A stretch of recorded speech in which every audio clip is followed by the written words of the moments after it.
Sorry, everybody. I went live a little faster than I wanted to. This is Jacob from Wager Me This. Let me see if I can pull this up. Who's it supposed to be for a couple more minutes? All right. Here we go. So, looks okay. I gotta figure out how to look at the camera more.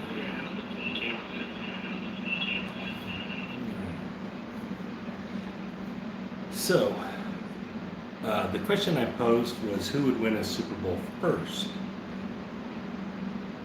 based out of four players that are in the league right now. One of them's not even a starting quarterback yet, but I do think he will be within a year or two. But it's Lamar Jackson for the Baltimore Ravens, Josh Allen for the Buffalo Bills, Trey Lanez for the San Francisco 49ers, or Kyla Murray for the Arizona Cardinals. All right, so just some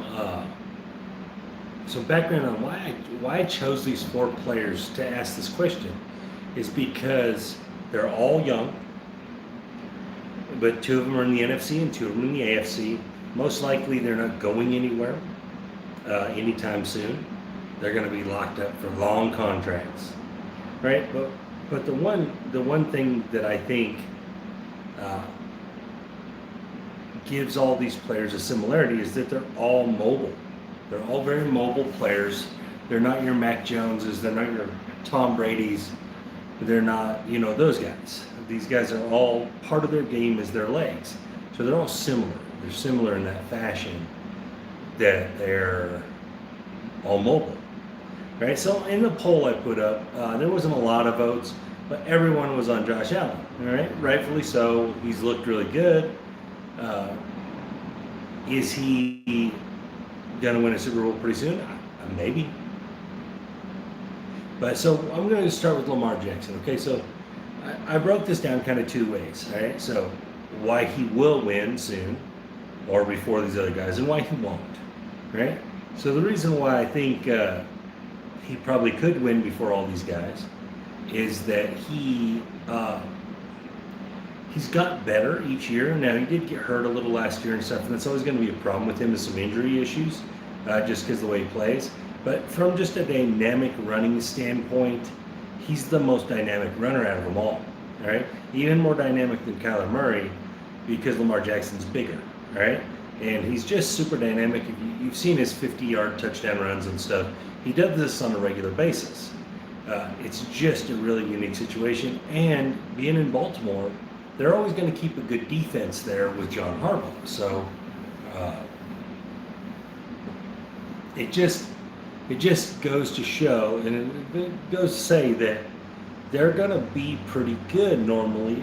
He's going to have a lot of chances at the playoffs, and that's one of the big things. Now, one of his big problems and why I don't think he'll win anytime soon is that he does play in the AFC North. All right? Where you have Pittsburgh, you have to contend with Pittsburgh every year. They're going to be good every year, or every now and then they'll have a down stretch of a year or two. But normally they are good all the time, and they've had great defenses and stuff. And then now you have Cleveland, which is also really good, and they're young, so they're going to be good for a while. Right? And it looks like Cincinnati is coming up. So their division is just brutal. And I think I think they're the third best team in their division right now. I don't even think they're a playoff team at this point, just because their division's so tough. And also, being in the AFC, you always got to get past Mahomes. And Mahomes isn't going anywhere. Kansas City's not going anywhere. And all the AFC quarterbacks have a huge problem in Kansas City. And it's Patrick Mahomes. Lamar Jackson's even come out and said that Kansas City is their kryptonite. So that's kind of my take on Lamar and the Ravens. All right. Second is Josh Allen. This is everyone's favorite on the poll. All right, guys. Josh Allen is great. He's got better every year. All right. The Buffalo Bills are a pretty solid football team. All right, but they don't run the football very well. All right. So I think that his upside is he is maybe the most gifted player in the NFL. Just overall at his position, the running ability, the toughness, the throwing ability, all of it together, he may be the most overall gifted player. The problem is that it's still Buffalo, guys. Even when Buffalo was at their best, which was the Jim Kelly years, they still never won. And why they never win? Because they always ran into a more talented team. And that's what I think going to be their problem going forward is I do think they'll win their division multiple times and stuff, but they're always going to run into your Kansas Cities. And they're just, I don't think they'll ever get by them, because when you put them up against that, they're just not talented enough. And even if they make changes, you got to remember those other teams make changes too, and they get better. And I just think he's always going to be a step behind Kansas City and Mahomes, and maybe even Cleveland. If Cleveland keeps doing what they're doing and getting better and better and better, right? And I think the big deficiency is that they need to be able to lean on a running game. If they can't lean on their running game to win some of those trenches games, which Patrick Mahomes and Kansas City have learned that. They won some running game, trench games so far. They put the work in, and they've done those things. I just think that Buffalo is going to fall in love with having this superstar, and I think they're just going to kind of waste him.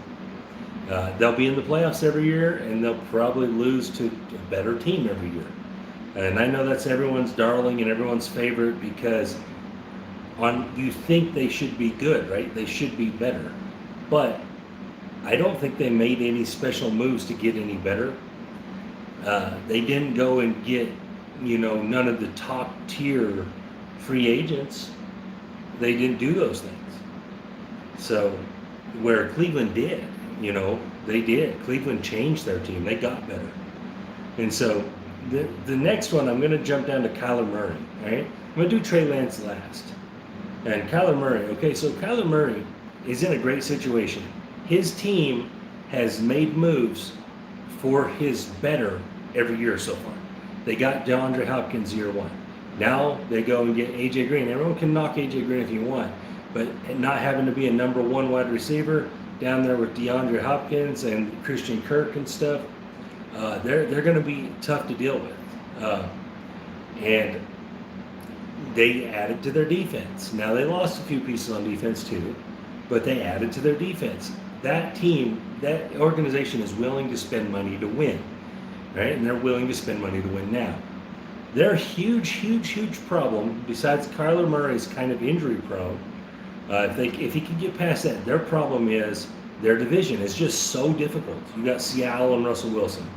Now you got the Rams in that defense, and now a real quarterback. And then you have San Francisco. Guys, remember San Francisco was in the Super Bowl 2 years ago. 2 years ago, they were a Super Bowl team, right? They just got decimated by injuries last year. If they don't get decimated by injuries, they're as good as ever. So that, I think, is Kyler Murray's issue, is that until that division weakens a little bit, I think that they're not the best team in the division, because I think that the Rams are right now. And if 49ers come back to form, they're not even the second best team. And so they kind of got the same problem Baltimore has, is that their division is just so hard. It's so tough. All right, now let's go to Trey Lanez. And guys, the reason I saved him for last, because I think Trey Lanez has the most likely chance to win a Super Bowl before these other three guys. And the reason I'll say that is, number one, San Francisco was just in the Super Bowl. They were in the Super Bowl 2 years ago with basically the same team. A few defensive difference players, but basically the same team. As long as they stay healthy, guys, they're going to win a lot of football games. Trey Lanez will get the job from Jimmy Garoppolo, whether it may not be week one, but it'll be probably by the bye week. All right? Trey Lanez is like a full-size Russell Wilson. If Russell Wilson was as big as a normal-sized quarterback, that's what you get with Trey Lanez. He does all the same type of things. Now, obviously, he's not as polished as Russell Wilson. And once he gets there, San Francisco is going to be really tough to contend with. Now, he has the same problem with the division being really tough. But I think that with the ready-made Super Bowl team, with the Shanahan play calling, this is the kind of guy he wanted. He's got him now. And I think once they polish Trey Lance, I think Trey Lance and the San Francisco 49ers, out of this group of 4 guys, has the best chance to win a Super Bowl, right? In the near future, within the next couple years, right? I think that just overall, his chances are the best. Now, does that mean that he will? No. One of these other guys could win this year. But I just think that overall, the way they're built, it's possible. Now, okay, I'll jump into the Saints. I think the Saints are intriguing. I think the Saints are going to surprise the Buccaneers this year on how good they're going to be. Believe it or not, the best thing that happened to the Saints was Drew Brees retiring, because they weren't locked into him anymore. Now they could move on, and they can run this 2-quarterback system they're going to run where Jameis Winston leads the way. And, man, what I see in the preseason, and he against the ones. Now, this was the Jacksonville Jaguars, but he was playing top-tier talent on that team. He was shredding them. So, Jameis Winston, Sean Payton might have been the best thing for him. Drew Brees, they might have calmed him down some and maybe taught him how to play football a little bit. At Florida State, they were just better than everyone. He didn't have to be great. He just had to be good, really good. And, he was really good coming out of high school.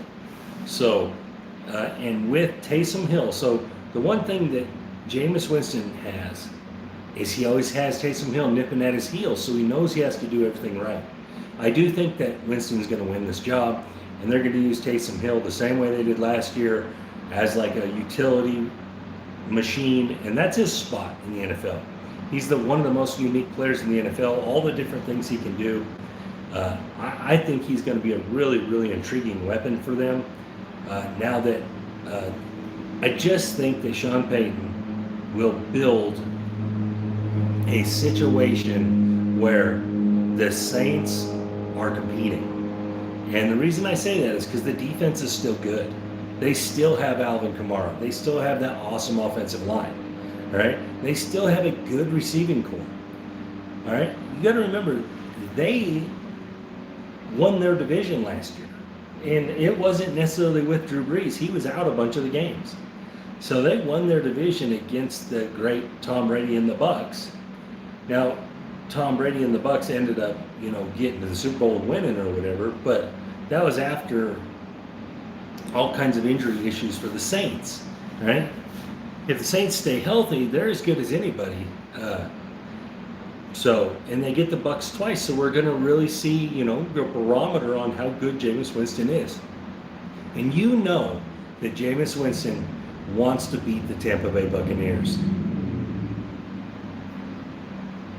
I have no idea. Honestly, I don't ever pay attention to any of that stuff because I'm only about football. Any kind of political side of it or any of the social sides of it, I stay away from. You don't like Dak? I think Dak is great. I think Dak is fantastic. But I stay away from all that stuff. I just want to talk about football, and I want to advise people how to bet on football and bet on football myself and make money. I want the guys to play. Don't get me wrong. I believe in that people should, stand up for the national anthem, and I also believe that, if people are, if they don't want to, that's also their right. So in the United States, if we start splitting hairs like that, then, what are we doing? But that's all I'm going to say about that. I'm about football, guys. I don't ever criticize anybody for anything like that. That's their own opinions and their own prerogatives. That's what they want to do. I just want them to play football. So, but anyway, do I think the Saints are going to be good? I think the Saints are going to be really good. I think they're going to be surprisingly good. And they're going to be one of those teams that Vegas doesn't catch on too quick and how good they are. And I think that you're going to be able to catch some times they're getting points when they.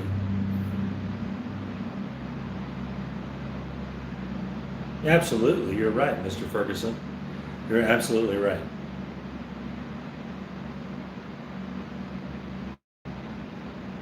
But I'm going to watch every week, and I'll watch multiple games over and over and over. It's how I do it. It's how I create my sports betting. I put a lot of time and effort into it.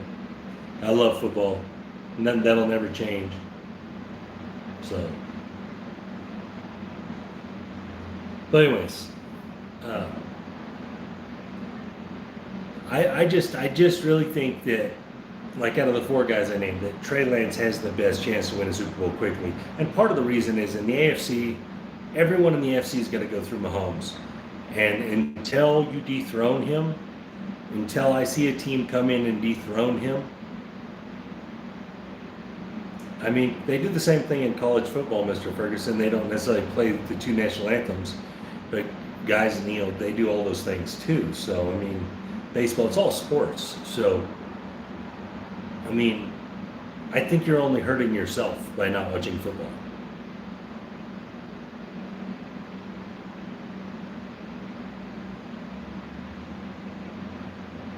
But anyway, and I like the Titans, man. The Titans made some real moves.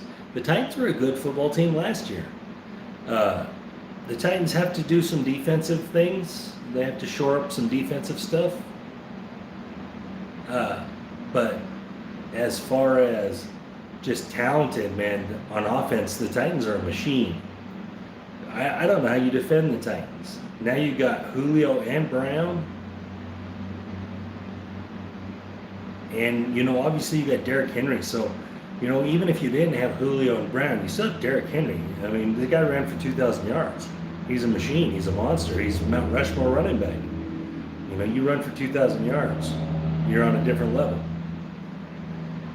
Think about all the great running backs that never ran for 2,000 yards, guys. I'm talking great running backs that never did it.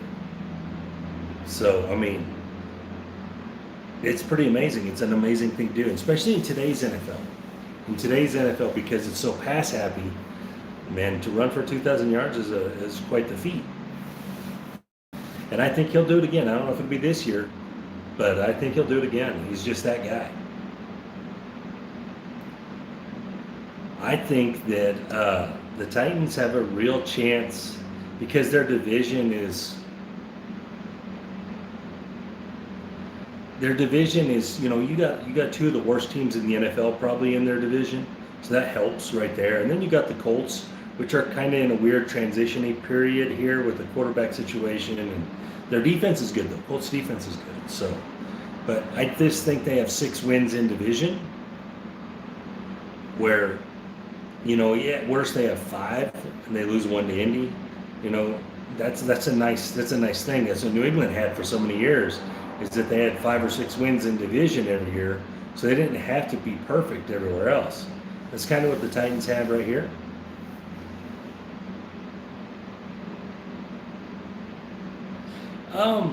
Deshaun, last time I talked to him, he was at a massage parlor, so I don't know what's going on there.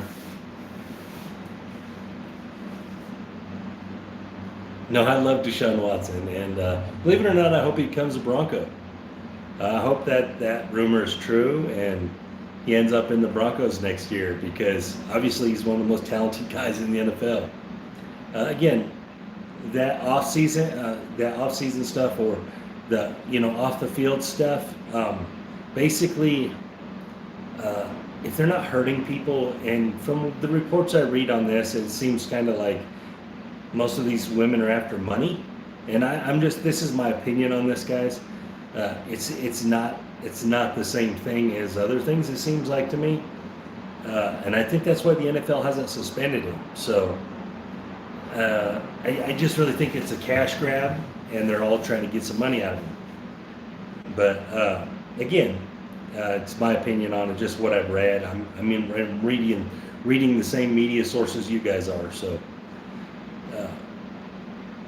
But I don't know. I like I said, I look at it at the football standpoint. Now, obviously, I don't condone when people do bad things. Like, I don't want football players beating their wives and things like that. That has happened.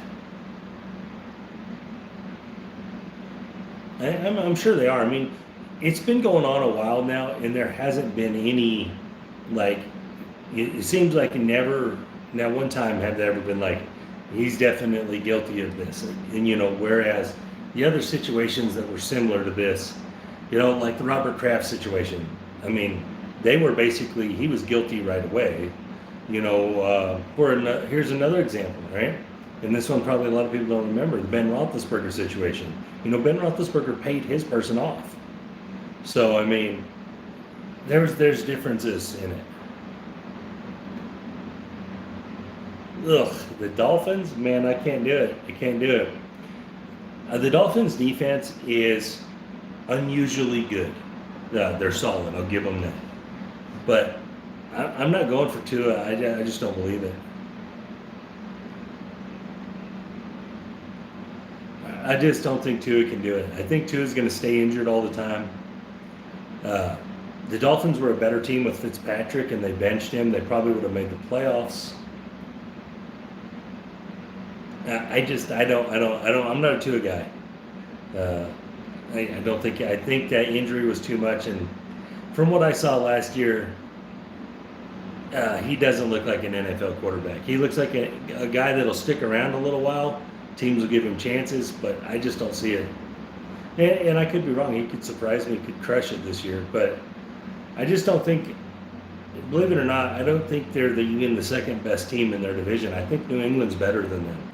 You guys remember, everyone's looking at New England last year like they had this terrible year, but half of their defensive players opted out for COVID. So all those players are back. All those defensive players that opted out are playing this year. So we're going to see that top 5 defense again out of them. And that's going to make their offense good. And they went out and got tight ends, which is, they like to use tight ends in New England. So I would watch out. I think Buffalo has their hands full with those 2 New England games. I wouldn't be surprised if we don't see Buffalo lose one of those games, because that defense for New England is good, and it's going to be good. They probably have the best overall secondary in the NFL, and they can run the ball now. But I do like Mac Jones, but from what I've seen in the preseason, especially, it seemed like Cam Newton turned the corner here and just started letting the ball go and ripping them downfield. If Cam Newton plays like that, Mac Jones will stay on the bench. But if Cam Newton gets timid again, like he had been last year a little bit, then he's probably going to start. But guys, remember, if you guys remember last year, before Cam got hurt and had the COVID issues, he was having quite the season. I mean, he was starting off really well. That Seattle game, he went toe-to-toe with Seattle. And yeah, he got tackled on the 2-yard line or whatever, but they were right there to win that game. I mean, he could have easily hurdled that guy and been in the end zone. So, I mean, that was right there, and they were knocking the Seattle that close. So, I mean, now they had some bad losses through the year as well. But I think Cam got a little hurt and a little timid and coming off all those injuries. And, but guys, remember, Cam Newton was an MVP a couple years ago. That wasn't that long ago, guys. He was an MVP of the league, a 15-1 team. Now, he didn't win the Super Bowl, but, so let's not forget Cam Newton's, top-tier talent in the NFL. I think it's a mental thing for him. Buffalo against Pittsburgh. Okay, so my buddies at Square Pair, the other channel, guys, check them out if you haven't checked them out. They like Buffalo against Pittsburgh too. Buffalo seems to be everybody's darling, right? I'm not really sure why, because Buffalo was a good team last year, not like an elite team. They ended the year well. They ended the year riding that Stephon Diggs amazing run where he caught all those passes and all those yards. All right. Now that was buffered by a couple weaker teams. And when they played Pittsburgh, Pittsburgh was undermanned. Pittsburgh's defense had been demolished. Remember, Pittsburgh was 11-0 at one time last year, guys. Pittsburgh is no joke, all right? Pittsburgh's going to have all their people back, right? Ben Roethlisberger looked like his arm was back together. He was throwing the ball downfield, right? I think jumping all over Buffalo week 1 against Pittsburgh, if you're going to give up that 6.5 or 7 points, I think you're not going to like the outcome. I like Pittsburgh and all those points. I don't know if they go to Buffalo and beat them. Probably won't, just because it's hard to go on the road in the NFL and win. But I think that game's close. I think it comes down to last possession type stuff.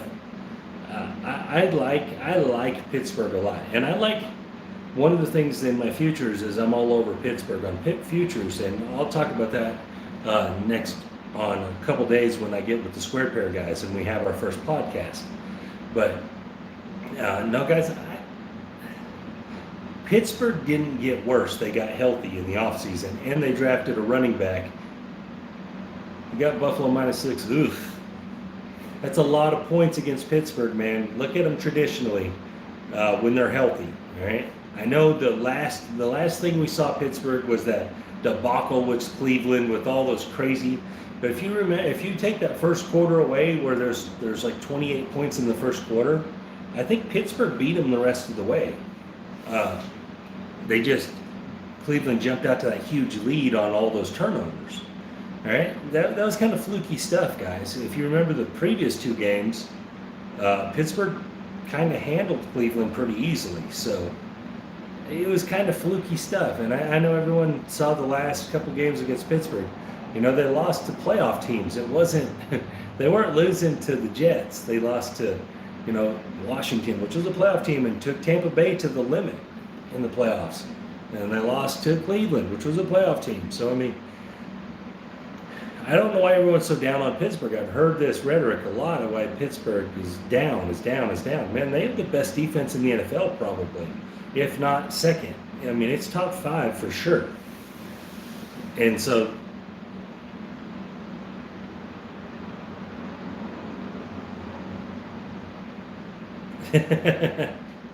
I'm on Pittsburgh. It's one of my favorite bets actually of the week. I'm on Pittsburgh. It'll probably be a double up bet for me, is I'll take the spread and the money line on it. So I don't know. I'm high on Pittsburgh. I'm way higher than other people on Pittsburgh. I think Pittsburgh is really good. I think that Pittsburgh healthy was a top 2 team in the NFL, top 3 team in the NFL last year. They just got hurt. Their defense just got demolished. You can't lose your best defensive players when your defense is built around them like that and still be good. I mean, they lost their monster pass rushers and their linebackers, and they just weren't able to overcome it. But up until that point, when those guys were healthy, they were 11-0. So they were the last team to lose in the NFL last year. So, I mean, I don't know how much they changed. I don't think it got any worse. If anything, they probably got a little better. So, and it looks like they got a new tight end. That kid is catching everything. But, again, I mean, it is Buffalo. Buffalo's good. Buffalo can score a lot of points. They'll have their hands full with Pittsburgh. We'll see what happens. I bet you Diggs doesn't go off the same way, though. Like, he had a pretty good game against Pittsburgh. I bet he doesn't have the same game.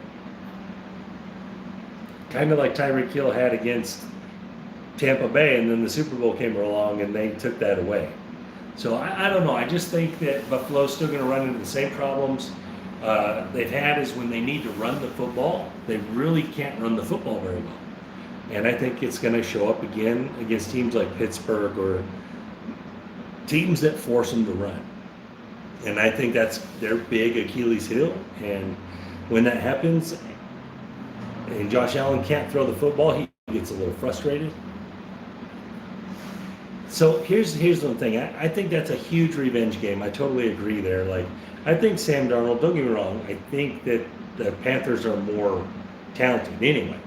And they're going to have McCaffrey back. So I really think that's a blowout. I think that Sam Darnold comes and just tears them up. I mean, I'm looking at like a 28-10 game there is what I think, and I really like that one. I think the Jets are bad.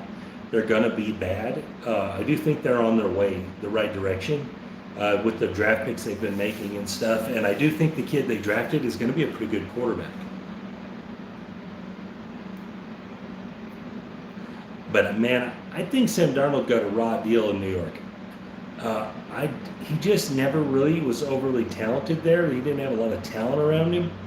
Not that he's just got a ton of talent in Carolina, but I think Carolina is more interested in winning, and I think Sam Darnold's going to do well there. I think we're going to see, for sure, we're going to see, because he's actually going to have talent around him at the running back position at least. And they do have some pretty good receivers in Carolina, so it's not like he's going to be like he was in the Jets, where he basically had one option. You know, he's going to have some real options. I mean, I don't think they're going to win anything because that division's too tough, but I don't think that they're going to be bad either. I think they're going to beat the teams that are worse than them, for sure. And I do think the Jets, talent-wise, are worse than them. And I don't think the Jets can just line up. I don't think they can line straight up against them. Like, I don't know on the Jets who's going to stop McCaffrey. What are they going to do about McCaffrey anyway? I would say McCaffrey goes for, total yardage 150 and 2 scores in that game. I mean, I just don't know how the Jets can contend with him alone.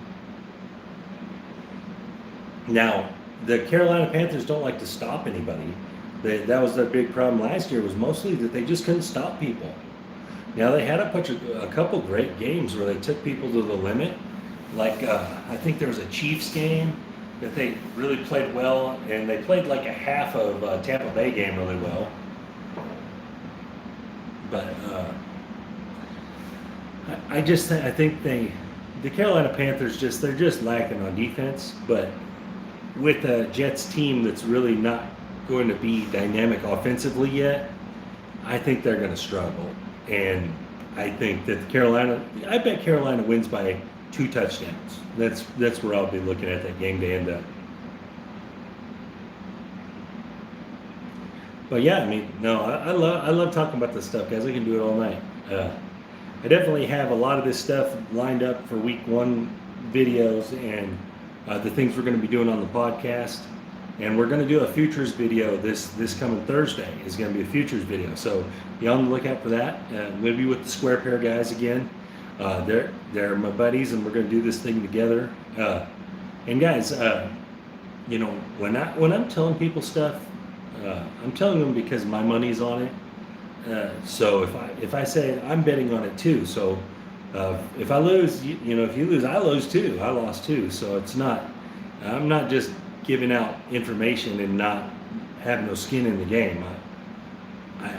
This is what I do. I like this stuff. So, and I do pretty good at it. Now, my computer model, it's not effective until week 4. Because I got to have statistics. And with no statistics, it just doesn't work. So, but up until then, usually I'm pretty good at judging situational stuff. And that's what I see. Like, I think there's another really good situational game coming week 1. And I think a lot of people will look at it the other way than I look at it. But I don't think that... Hold on, let me look up something really quick.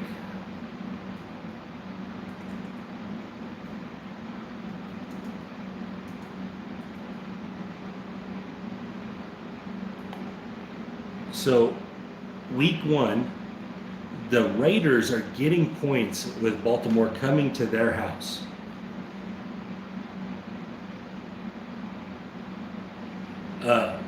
So I'll get to Washington in a second. But so, week 1, the Raiders, they're getting points, and it's last I looked, it was 4.5. They're getting over a touchdown at home. And I don't get me wrong, I think Baltimore will score on them, but I think the Raiders will score on Baltimore just fine as well. So The same situation happened last year on week 2 or week 3 or something like that. The Saints had to go to the home opener of the Raiders, and they were giving the Raiders 6 points, and the Raiders beat them outright. And I think this is kind of a similar situation. Is you got this home opener for the season, you got Baltimore coming in, people think they're the better team, and I think they're going to get surprised there that the Raiders are going to be in that game late. Now, I'm not saying necessarily the Raiders win, but I do think they'll be within a field goal. It'll be a field goal type game. And that's another one. I just really like the Raiders to win at home or be close at home. I mean, if it was in Baltimore, sure, I totally understand that spread. But game 1, going to the Raiders, I don't see it. All right, I'm against it, especially if you're going to tease it, you're going to get it up over 10. I mean, that's golden.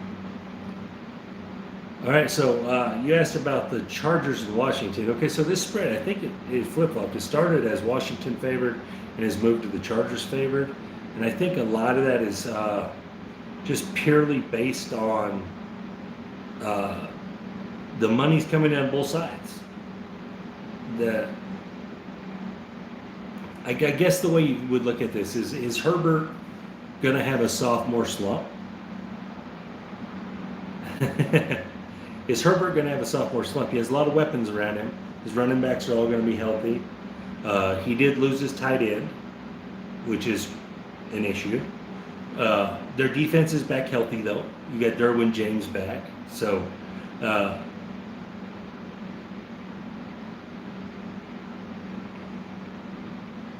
yeah, I totally agree. I think all of it put together, it's going to be raucous in there. It's going to be a salty environment. Hello, Tito. I like the Raiders to cover that spread at least. I mean, it's like 4.5, or it was when I saw it last. I just think that's too much. And to me, that should be a pick 'em. I mean, I get that Baltimore's probably the more talented team, but on the road, week 1, that should be a pick 'em. I think that's a bad spread. So, but anyway, so back to the Washington. Man, I like Fitzpatrick. The one thing Fitzpatrick does every year is he beats teams he's not supposed to beat, and he loses to teams he's not supposed to lose to. He does that every year. But it's a more solid fit for their team than they had. The few Alex Smith games before he got hurt looked really good. But once he got hurt, they needed a solid presence back there. Washington's a talented football team. They're a very talented team. Hello, Brian. Thank you for watching. Washington's a very talented football team, and on defense, they're amazing. So the Chargers have their hands full. Washington's going to be able to line up against all those weapons the Chargers have and compete. So you're welcome. I hope it does. Yeah, it works really well for me when I do it. So, yeah, just hopefully it generates some points for you on those comps. But yeah, so I'm favoring the Washington side just because they're at home, and a lot of teams don't lose their first game at home usually in the NFL. It's not like it just goes crazy and teams lose all the time at home week 1. It just doesn't really happen. So I think that the two teams are pretty equal. One team obviously is better offensively and one team is better defensively. But I think that Washington's offense with their running game and the way they use their running game with Gibson and the tight end, George, what is his name? He was the quarterback, Logan Thomas. Man, I think they're good. And, they got Terry McLaurin. I mean, they're talented. They're a talented squad.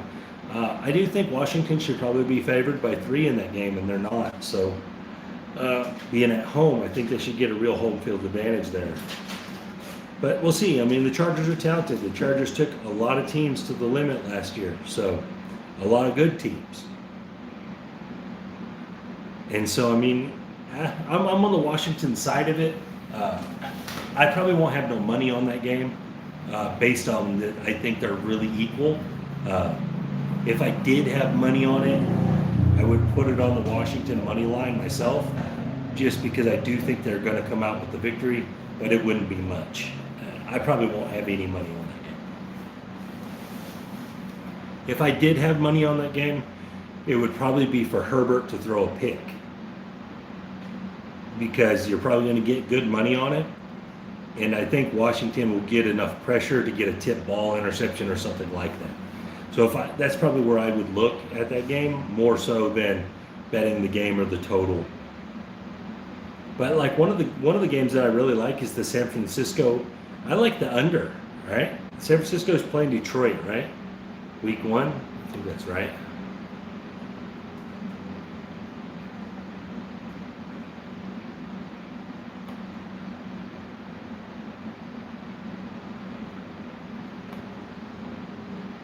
They're playing Detroit week 1, and I can't remember that. Over and under is low.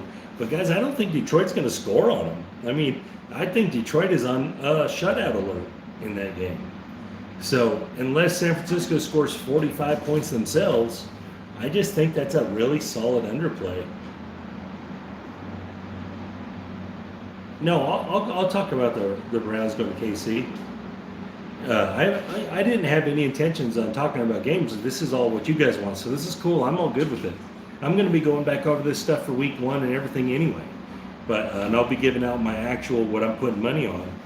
But okay, so on San Francisco, I like that under, guys. I think that San Francisco defense is going to be locked and loaded. Those guys are all coming back off injury, and I don't know where Detroit's going to score points. Where are they going to get points at?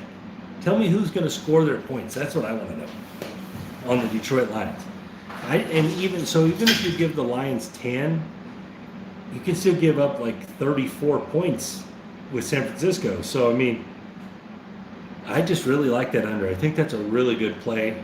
That under is really, really juicy. Okay, so on the Browns and KC, all right? That game's like 6-point spread, right? 6 or 7? I believe so.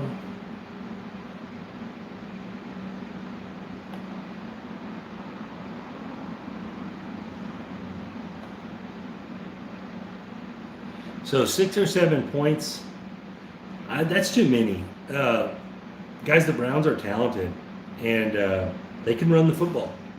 Kansas City, one of the things they struggle with is if you can run the football with the running back, right? If you can run the football with the running back, Kansas City struggles with it. They don't, it's not that they don't stop it, they just don't completely stop it. They kind of contain it and then hope you'll throw the football. And that's really what got the Browns last year, was that they, in the playoffs, is that they relied on throwing the football instead of just running it down Kansas City's throat. And Kansas City obviously made a good play with a backup quarterback and stuff in that game. But and there was a big play where a fumble went through the end zone in that game. Some fluky stuff happened. The Browns definitely gave Kansas City all they wanted. Now that was a Mahomes-less game. So who knows if Mahomes would have played that game. But I do think that Mahomes and the Chiefs will win the game because it's week 1 at home. Do I think they'll win by 7, which would be what it would take to cover that spread? I don't. I think that game's going to be close. I think one of the two is going to have to come down and score at the end to win. I think it's going to come right down. I mean, when you take the 6, you're getting the 6 points and the Browns to just win the game as well when you take the underdog. So the Browns can beat them. The Browns have done everything to get better. They have done nothing to get worse. They've only gotten better. Does that, the Chiefs went out and did the linemen.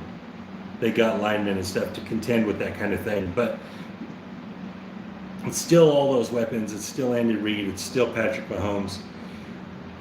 Cleveland's still the little brother to them. So just like Baltimore's kind of their little brother. Is it going to be a good game? It will be a good game. I totally believe it'll be a really good game. Can the Browns win? Yes, they can. They can win that game. Will they win? I don't think so. I think the Chiefs will pull out a 3-point win, Butker for 50-yard field goal or something like that. I can see like a 24-24, going into the last 10 seconds, Butker kicks a 50-yarder, 27-24 type game.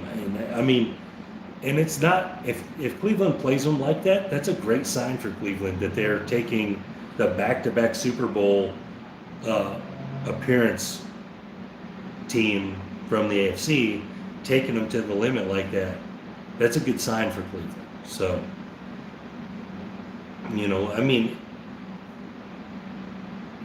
like I said, could Cleveland win? Yeah, if they come out and they just ram that ball down their throat and the Chiefs can't stop it, sure, yeah, absolutely. If that defense does create some pressure and maybe makes Mahomes make a mistake or create a fumble or something, sure, yeah, it can happen. Absolutely, man. I'm here for everybody. I love this stuff. That's why I do this. But yeah, is Cleveland the better team? No, they're not the better team. They're not the better coach team. Overall, talent-wise, Cleveland does match up, though. Talent for talent on paper, they match up. The problem is at that quarterback position and at that coach, it definitely leans to the Kansas City side. So, and I think that's the big separation. Is it a 6-point separation, though? No, I doubt that. Now, could I be wrong? Could Kansas City blow their doors off? Sure. But will they? I doubt it. Cleveland is too built around their running game to really let scores get out of hand like that. So without turnovers, Cleveland will always be in every game. And I love that for them. So anytime they're getting points, Cleveland's a good play. I really think that unless, some major injuries happen there, anytime they're getting points, they're a pretty solid play.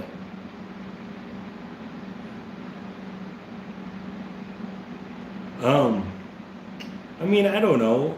If you're going to start Andy Dalton, which is what Nagy has said. Nagy said he's going to start Andy Dalton. That tells me that you don't believe that Fields reads defenses. You believe that he's talented enough, but that he can't read the defenses. So you don't want to lose your team week one by starting Fields and get blown out 42-10 by the Rams because he threw 3 picks and made all these bad reads. And that's what I think it is. Most rookies are talented enough to play. They just can't read the defenses well enough. They can't get in and out of the audibles and in and out of the hot routes well enough. All right, it takes time in the NFL because NFL defenses disguise things really well, and everyone is good on the other side of the ball. You're looking at, when he played at Ohio State, on the other side of the football from him, normally there'd be 2 great players. Well, now in the NFL, they're all good. They're all really good. So, it's a learning curve usually for quarterbacks for the reading of defenses, not so much the talent to be able to do the things. And I think that's probably where Nagy's going. They're going to lose this game with either quarterback in, so it doesn't matter. The Rams are, in my opinion, are probably the NFC's best team by adding Stafford. They added a quarterback that will turn it loose, and that's what they've needed. And I think he wanted out of Detroit, and this is the best landing spot he probably could have hit. Great defense, good receivers, good coach that wants to win. They were just in a Super Bowl a few years ago. They're talented.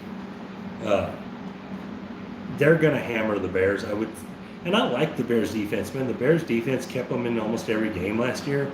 But man, the Rams are just too talented. And with either Andy Dalton or Fields, you're just in a losing situation. Either one of them's going to turn the ball over. Andy Dalton will probably turn it over less.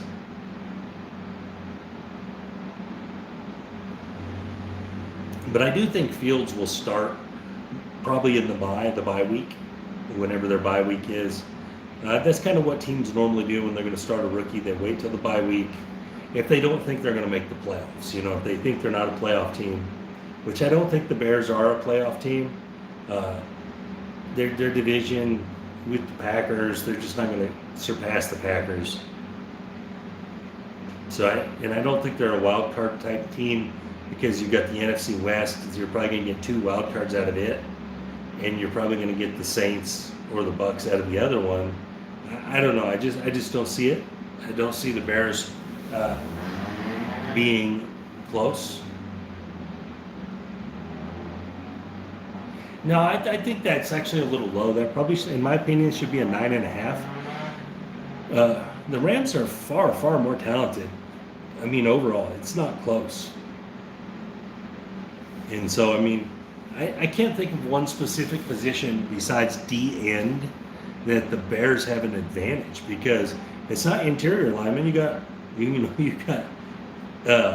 Aaron Donald in the interior. So, I mean, I know the Bears have a good interior line, but you got Aaron Donald, your best player in defense in the game. And then the Rams got great corners. I mean, they're just good. And then the Rams offense is loaded, guys. The Rams offense has 2 great receivers, a 3rd up-and-coming receiver, 2 good tight ends. Their running game is where it's going to be tricky, but that's fine. Stafford doesn't like to run the football anyway. He wants to throw it, so he's in the right place. But I don't think that's going to be one of the worst games of the week. I think I don't think it's going to be close at all. The Bears are going to have to kind of get some good bounces to stay in that game. They're going to have to either get some strip sacks or kick returns or something to stay in the game. So I just don't see it. I think they're going to get hammered. Actually, that's one of my favorite bets, and it's a lot of points, I know, but they're just very, very, very lopsided in talent. Now, obviously, it's the NFL, anything can happen, but I just think the talent disparity is just way, way too big. But another one, so there's another one, and this isn't going to be popular with a lot of people, but I think Dallas has a chance to upset the Bucs week 1. Dallas is going to have their starting quarterback, as long as Dak Prescott's playing. As long as Dak Prescott's in, Dallas's offense is talented. They're talented. Now, will they have to outscore the Bucs? Yes, it'll be a shootout. But I think Dallas has a chance against the Bucs week 1. I think that spread's too big. I like Dallas in the points. If Dak Prescott plays now, if Dak Prescott doesn't play, then I like the Bucs to kill him. So, I mean, but if Dak's in there, guys, remember when Dak was playing last year, when he was in the game, they were scoring 50 points. They couldn't stop anybody, but they were putting 50 on people. I mean, they were in every game when Dak was in it. They're just, if Ezekiel Elliott would have been turning the ball over so much, right? He was fumbling every 3rd carry or something. But the Dallas Cowboys are loaded on offense.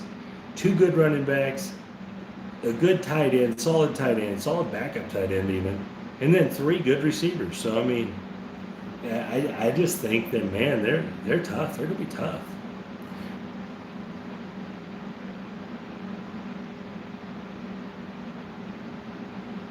And that's a big thing, yeah. Obviously, without seeing him play football, it's tricky. But the Bucs are good, man. It's hard to bet against those guys, but they definitely have their weaknesses, and the teams that can really spread them out if you have to run the ball against Tampa Bay, they could beat you. But teams that could spread them out did well against them, And the Rams went to the Bucs last year and handed it to them because they could spread them out.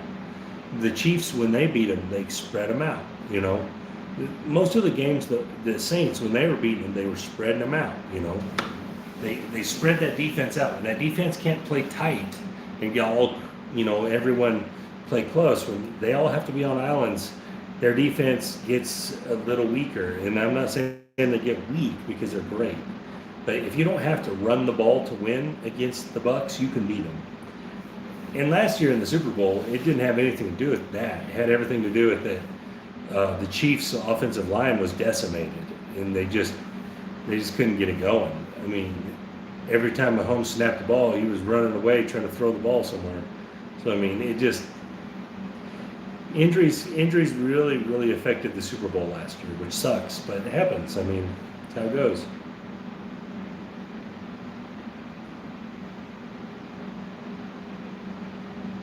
But yeah, I mean, it's going to be a great year. The lineup for Week One is a great lineup.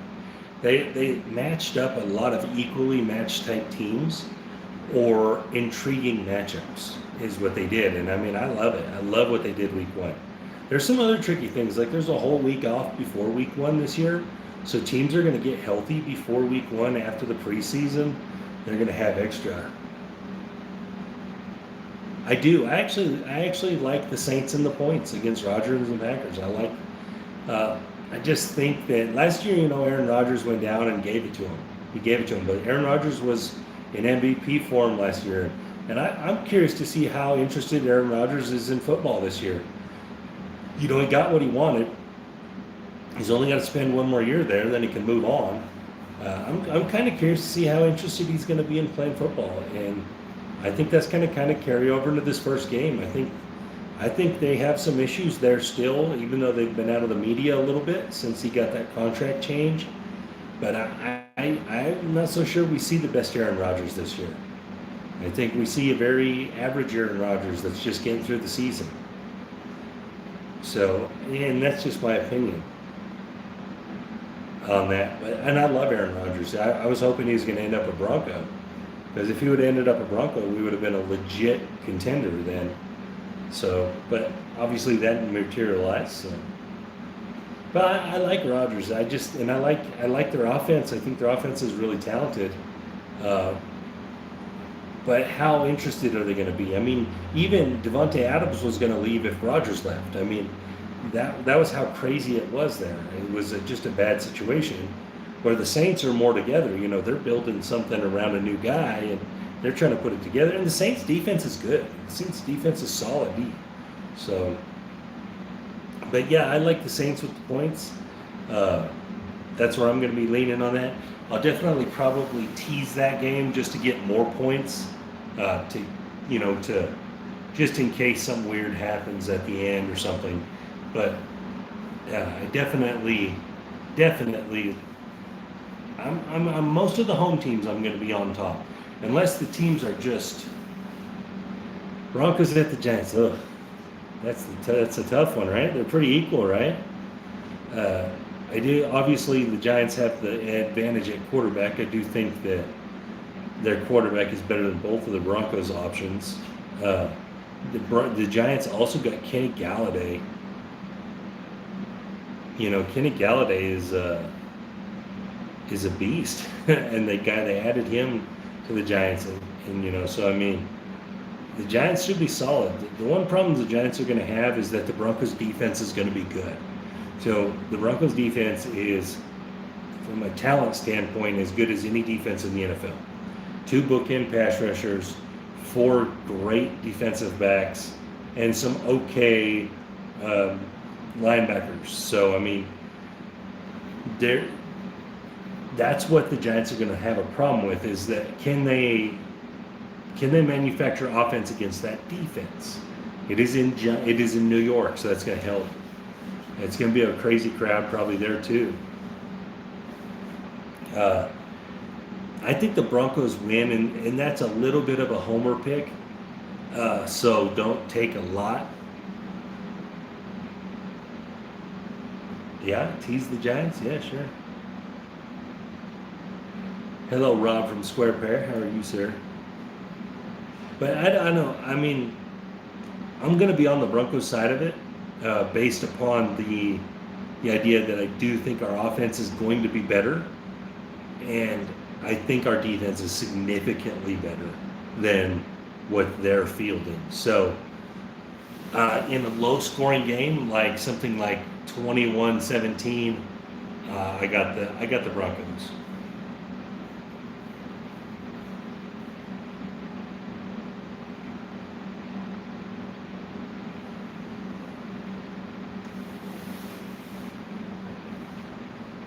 But anyways, that's a tough one though. I mean, that's a coin flip. It really is, because that Daniel Jones is good, man. It's tough. And they're loaded on offense now, really. If they can put it together, think about their offense.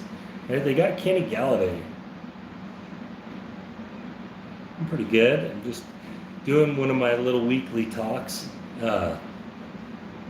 got Kenny Galladay. They got Ingram at tight end. They got Barkley if he's healthy. I mean, the Giants' offense should be pretty good. I mean, they're serviceable for sure. And, they got some other mid-level receivers there as well. So, I mean, yeah, 4.5. 4.5's hard to argue with. Definitely, if I had the Giants in 4.5, I'd be happy with it. But yeah, I mean, again, it's week 1. Let's see who. We don't even know who the Broncos quarterback is yet. So, thank you, sir. Thank you. But yeah, I mean, the NFL stuff's going to be good this year, guys, because it's going to be back to normal. So, don't get me wrong, the COVID isn't all the way out of the question, but it's not going to be every week affecting things. So, that's one great thing, and there's going to be fans. So, there's going to be home field advantages again and things like that we didn't have last year. So, all that stuff's going to be back in play, which is great. That's a great thing because that's a big part of handicapping things, and a big part of gambling is knowing that it's hard to play in certain places, where last year it didn't matter. Teams were losing at home regularly last year.